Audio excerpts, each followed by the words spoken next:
Hello there, my friends. Chris Marcus here with you on behalf of Arcadia Economics for a video on Friday, October 20th. Some fascinating political news, which certainly ties into what's happening with the economy, certainly with the currency meaning the dollar, but certainly many of the paper fiat currencies on such fragile ground. It was interesting to see Rex Tillerson, the Secretary of State, warns China on trade and territorial claims.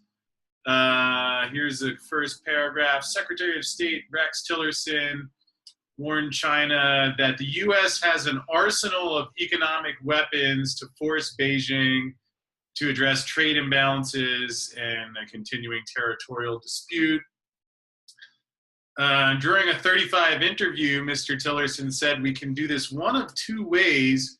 We can do it cooperatively and collaboratively, or we can do it by taking action and letting you react to that." So a few comments here.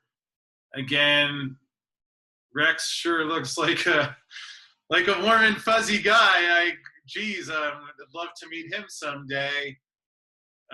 In all seriousness, though, kind of some scary comments, and also at the risk of not being patriotic here or whatever you want to call it, a little bit hypocritical, especially given that for decades now, basically the balance of trade has been China produces products and we send paper over there, primarily in the form of U.S. treasuries.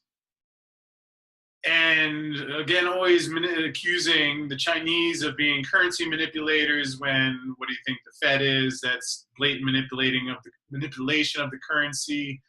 Ben Bernanke, in his 2010 op-ed when he launched QE2, flat out said as much, that they're printing money to boost up the stock market artificially. So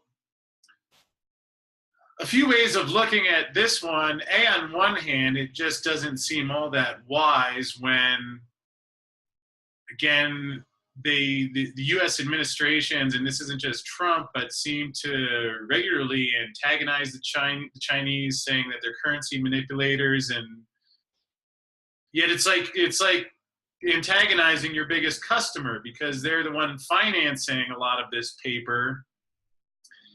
And given when you think about how much of the debt and the deficit is,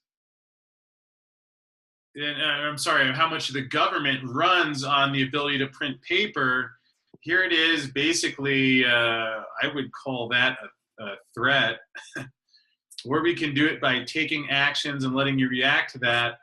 Though again, what I wonder is that with all of the strength of the U.S. military, if China, which has the ability to crash the treasury market,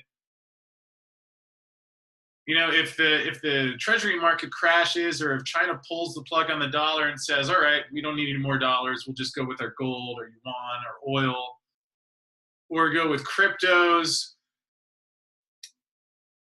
in essentially ending the dollar, how do you pay the troops? Again, it's all so much of what we know in the U.S. is financed with printed money. So it's some of the scope of the political action when you add it all up together.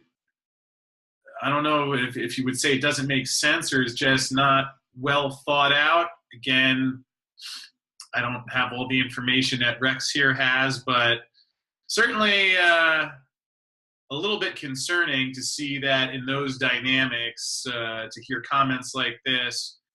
We'll keep an eye on it here for you at Arcadia Economics and let you know as things develop. But man, it sure seems like the current administration not getting along with Russia or China, who by the day, last week we heard of possibly a Chinese yuan, Russian ruble exchange. Again, meaning that they can trade currencies outside of the dollar, which kind of really hasn't been happening for a very long time. So this is the latest news. We'll keep you posted. Hit that subscribe button. And as always, do appreciate you watching. Hope you're finding these helpful. If you have any thoughts on how we can make them better, let me know. And with that said, have a great weekend.